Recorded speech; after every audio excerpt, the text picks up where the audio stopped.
kampung disiat-siat, digulung-gulung sampailah padat.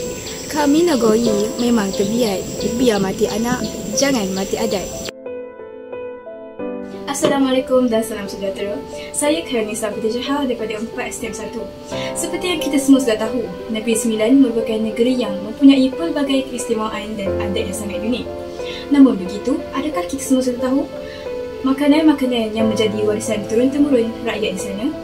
Jadi, maka dengan itu, marilah mengikuti saya dalam menjelajahi dan membahaskan tentang makanan tradisional yang terdapat di negeri Darul Khusus ini. Negeri Sembilan atau dikenali sebagai Negeri Adat Pepatih Negeri Darul Khusus serta negeri yang mempunyai 9 buah daerah atau luak. Ia terkenal dengan masak lemak dan sal lainnya.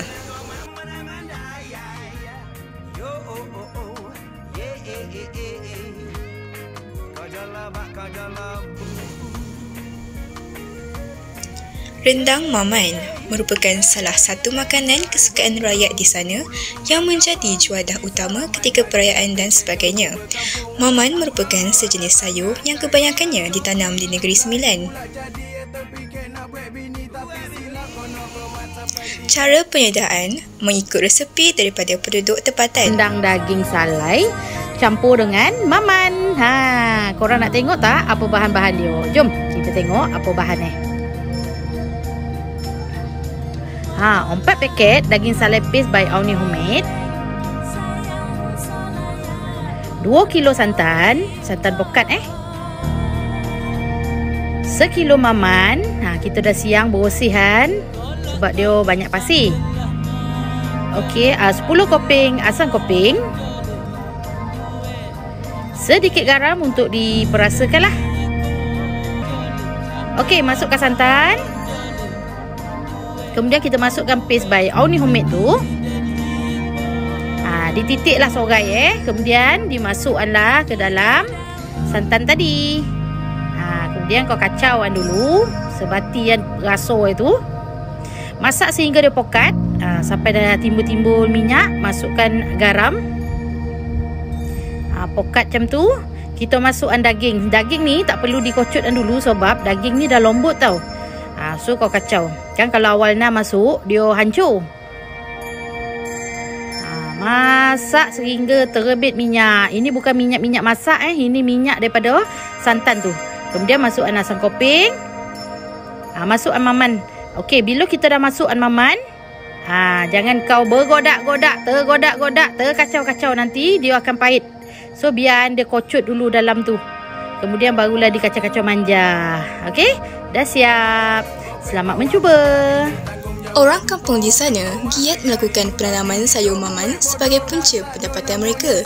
Oleh disebabkan itu, sayur Maman amat mudah dijumpai di Negeri Sembilan. Kebun Pak Long merupakan salah satu kebun yang amat luas dan popular di kalangan masyarakat di sana. Ini kita yang tak pernah tengok daun Maman kan. Ni dia daun Maman ni Pak Long bawa pergi kat kebun dia. Ni tengok ni bunga dia. Bunga ni yang menjadikan wangi kita punya masakan kan.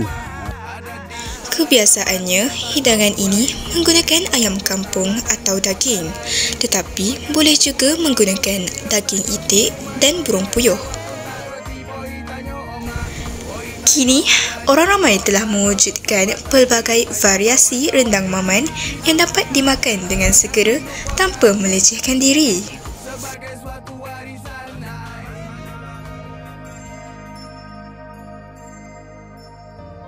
Pengat pisang, mi loka, juadah unik yang menjadi kegemaran orang lama. Mi loka ialah hidangan pengat yang dicampur dengan mi siput. Loka menurut dialek Negeri Sembilan merupakan alas periuk yang diperbuat daripada lidi.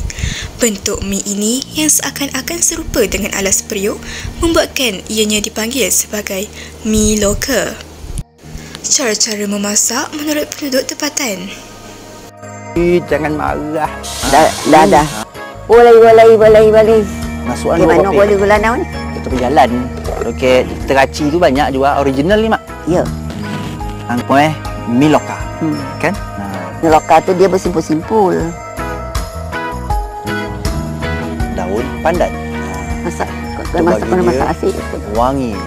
Bila gula anau dah cair, Masukkanlah pisang tu, apa tu. masukkan pisangnya. Masukkan pisang. Bismillahirrahmanirrahim. Masukkan kan pasuklah pasir kali kan. Masukkan ni loka. Air dia kan tu. Buat air sikit, campur santan kali. Oh, ni sedap ni.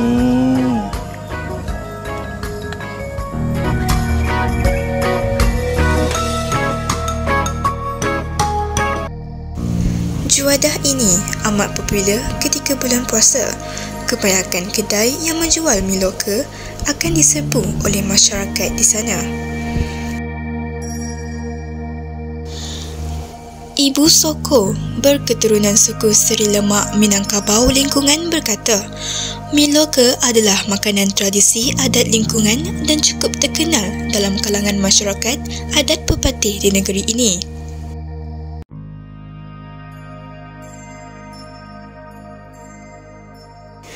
Kuih sopang merupakan hidangan istimewa terutama pada hari perayaan. Nama kuih ini sebenarnya berasal daripada perkataan Sepang yang disebut sebagai sopang dalam dialek tempatan. Seperti kuih padak berendam, itulah persoalan yang sering orang katakan, namun begitu ia amat berbeza dari segi proses, bentuk dan juga rasa. Cara memasak kuih sopang menurut orang tempatan. Kita nak adun dulu tepung pulut ni, air ya, tangan dah cuci, kita adun dia. Kulit dia betul-betul, jangan lembik-lembik sangat. Sapu dengan minyak sikit supaya dia tidak melekat. So yang ini pun kita sapu je dengan minyak, masukkan kat sini. Masukkan inti kelapa. Kita bulat-bulatkan dia. Lepas macam ni ya, kita patahkan dia. Kita urut dia jadi macam curry puff. Ni kuih sepang. Susunlah dalam ni. Lepas tu patahkan, cantik-cantikkan dia. Jadi kita buatlah seterusnya sampai habis. Masukkan santan pekat. Jangan lupa tahu garam sikit. Kalau tidak dia tak lemak. Masukkan dia dalam kukusan. Bismillahirrahmanirrahim. Lepas tu tuang dia. Inilah dia kuih sepang yang telah masak tadi. Selamat mencuba. Kuala Pilah. Kuih sopang amat popular di kawasan ini. Seorang penjual kuih sopang yang berumur 60 tahun telah menjual selama 10 tahun. Beliau tidak serik melakukan pekerjaan tersebut. Lalu hari besok dia jarang orang tempat. Kalau bulan puasa ni orang mencari. Hari-hari pun buat pun habis. 5-60 memang habislah. Makanan ini amat digemari masyarakat negeri, terutama orang-orang lama kerana ia mudah dimasak. Ia hanya menggunakan bahan seperti inti kelapa, tepung, air, santan, garam dan inti kelapa. Kebanyakannya mereka amat gemar membuat gula enau di rumah mereka sendiri dengan cara tradisional. Macam mana semua tahu kan dengan ini? Kita pula mengambil inisiatif dan menjaga makanan warisan turun-temurun agar tak lapuk di hujan, tak lekang di panas. Saya akhiri semua ini dengan selepas pantun yang berbunyi, masak lemak cili api dicampur dengan daun turi. Jika tersilap, sila maafi. Saya akhirkan semua di sini. Sekian daripada saya, Kainisa 4 1. Stop.